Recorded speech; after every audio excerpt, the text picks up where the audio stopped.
ആയിട്ട് തൈര് എങ്ങനെ വീട്ടിൽ തന്നെ പ്രിപ്പയർ ചെയ്യാമെന്ന് നോക്കാം.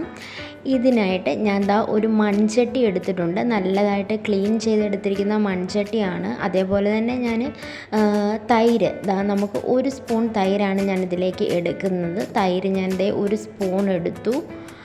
എന്നിട്ട് ഈ ചട്ടിയിലേക്ക് നമ്മൾ നന്നായിട്ടൊന്ന് സ്പ്രെഡ് ചെയ്ത് കൊടുക്കാനായിട്ട് പോവുകയാണ്. അപ്പോൾ നിങ്ങളും വീട്ടിൽ ചെയ്യുന്ന സമയത്ത് നിങ്ങൾ ഈ സെയിം മെത്തേഡ് ഒന്ന് ചെയ്ത് നോക്കുക. അതായത് ചിലർ ഒരുപാട് പേര് പറയാറുണ്ട് തൈര് എത്ര വീട്ടിലുണ്ടാക്കിയിട്ടും ശരിയാകുന്നില്ല എന്ന്. അപ്പം ഈ ഒരു മെത്തേഡ് നിങ്ങളൊന്ന് ചെയ്ത് നോക്കുക. നമുക്കപ്പോൾ ഈ തൈര് നന്നായിട്ട് ഈ ചട്ടിയിലേക്കൊന്ന് സ്പ്രെഡ് ചെയ്ത് കൊടുക്കാം. ഇങ്ങനെ സ്പ്രെഡ് ചെയ്ത് കൊടുക്കുന്നത് ആ ഒരു പ്രോസസ്സ് കുറച്ചും കൂടെ ഈസി ആക്കാനും അതേപോലെ തന്നെ നമുക്ക് തൈരിന് പുളി അങ്ങനെയുള്ള കാര്യങ്ങളൊക്കെ കറക്റ്റായിട്ട് കിട്ടുന്നതിന് വേണ്ടിയിട്ടും കൂടിയാണ്. അപ്പോൾ ഞാൻ നന്നായിട്ട് സ്പ്രെഡ് ചെയ്ത് കൊടുക്കുകയാണ്. പിന്നെ ഈ ചട്ടി ചിലർ പറയാറുണ്ട് നമ്മൾ തൈര് അങ്ങനെയുള്ള സാധനങ്ങൾ ഒഴിക്കുന്ന ചട്ടിയിൽ നമ്മൾ വേറൊന്നും വെക്കാൻ പാടില്ലെന്ന്. പക്ഷേ ഞാൻ അങ്ങനെയല്ല. ഈ ചട്ടിയിൽ തന്നെ ഞാൻ ബാക്കിയുള്ള കറികളൊക്കെ ചെയ്യാറുണ്ട്. പക്ഷേ തൈര് ഒഴിക്കാനായിട്ട് ഞാൻ എടുക്കുന്ന ടൈമിൽ ചട്ടി ഗ്യാസ് സ്റ്റൗവിൽ വെച്ച് നന്നായിട്ടൊന്ന് ഹീറ്റ് ചെയ്തതിന് ശേഷം ഒരു 2 തവണ വെള്ളമൊഴിച്ച് ഞാനതൊന്ന് തിളപ്പിക്കാറുണ്ട്. അതായത് ഇപ്പോൾ ഈ ചട്ടി ഞാൻ ഒന്ന് ഗ്യാസിൽ വെച്ച് ചൂടാക്കി നല്ലപോലെ ചൂടായി വരുമ്പോൾ 1 കപ്പ് വെള്ളം ഒഴിച്ചിട്ട് നന്നായിട്ട് ആ വെള്ളം ഒന്ന് തിളയ്ക്കുന്ന സമയത്ത് ആ ഒരു നമ്മൾ മുൻപ് വെച്ച കറിയുടെ സ്റ്റെയിൻസൊക്കെ അതിലുണ്ടെങ്കിൽ അതൊന്ന് നന്നായിട്ട് റിമൂവായി പോയിക്കോളും. അപ്പം നമുക്കൊരു ഡബിൾ ടൈം ഒരു ക്ലെൻസിങ് രീതിയിലാണ് അത് വർക്കാവുന്നത്.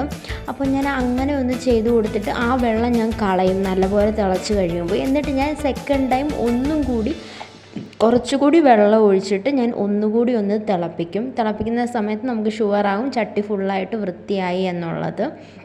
ശേഷം ഞാൻ മൺചട്ടിയാണ് നമുക്കറിയാം നല്ലപോലെ ചൂട് കാണും. അപ്പം നമ്മളൊന്ന് മാറ്റി വെച്ച് കൂളിംഗ് ആയതിന് ശേഷം നമുക്ക് ഈ ഒരു പ്രോസസ്സ് തുടങ്ങാവുന്നതാണ്.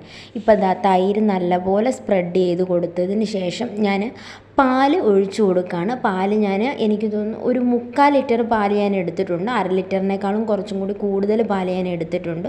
ഓൾറെഡി തിളപ്പിച്ച് ആറാനായിട്ട് വെച്ചതാണ്. ആറാൻ വെച്ചു എന്ന് പറയുമ്പോൾ ഒരുപാട് ചൂടാറിപ്പോവാനായിട്ട് പാടില്ല. എപ്പോഴും ഒരു മിനിമം കുറച്ചൊരു ചൂടിലായിരിക്കണം നമ്മൾ ഒഴിക്കേണ്ടത്. അതെങ്ങനെ മനസ്സിലാക്കാമെന്ന് വെച്ചിട്ടുണ്ടെങ്കിൽ പാൽ ചൂടാറുന്ന സമയത്ത് നമുക്ക് ജസ്റ്റ് ഒന്ന് കൈയിട്ട് നോക്കുന്ന സമയത്ത് നമുക്ക് കുറച്ച് കൈ പൊള്ളാൻ പാടില്ല, എന്നാൽ കുറച്ച് ചൂട് കാണുകയും വേണം. അതാണ് ഒരു കറക്റ്റ് പെർഫെക്റ്റ് ആയിട്ടുള്ളൊരു പാലിൻ്റെ ചൂടറിയാനുള്ളൊരു മെത്തേഡ്.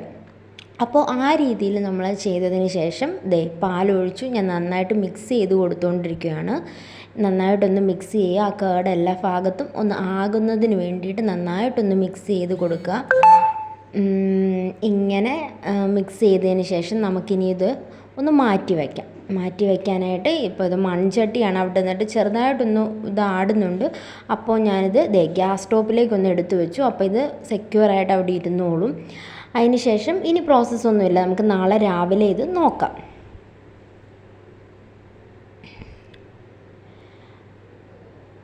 അപ്പോൾ നെക്സ്റ്റ് ഡേ മോർണിംഗ് തന്നെ ഞാൻ ഓടി വന്നിട്ടുണ്ട് തൈര് എന്തായെന്ന് അറിയാനായിട്ട്. അപ്പോൾ മോർണിംഗ് ഞാൻ തൈര് തുറന്ന് നോക്കുകയാണ്. അടിപൊളിയായിട്ട് സെറ്റായി വന്നിട്ടുണ്ട്. കണ്ടോ, അടിപൊളിയായിട്ട് നല്ല കട്ട തൈരായിട്ട് നമുക്ക് കിട്ടിയിട്ടുണ്ട്. കണ്ടോ, അത് വിട്ട് വരുന്നത് കണ്ടോ ചട്ടിയിൽ നിന്ന്, അത്രയ്ക്കും പെർഫെക്റ്റ്. ഞാനൊന്ന് തവിയിൽ കുറച്ച് ഞാനൊന്ന് സ്കൂപ്പ് ചെയ്ത് കാണിക്കാം. കണ്ടോ, നല്ല കട്ട തൈരായിട്ട് നമുക്ക് കിട്ടിയിട്ടുണ്ട്. ഇതൊരു പെർഫെക്റ്റ് മെത്തേഡാണ്. തൈര് എത്ര ലേസി ആയിട്ടുള്ളവർക്കും ചെയ്യാൻ പറ്റുന്നൊരു മെത്തേഡാണ്. അപ്പോൾ എല്ലാവരും ഒന്ന് വീട്ടിൽ ട്രൈ ചെയ്ത് നോക്കുക. പിന്നെ ചെയ്യുമ്പോൾ നിങ്ങൾ ഈ സെയിം മെത്തേഡ് ഒന്ന് ഫോളോ ചെയ്ത് നോക്കുക.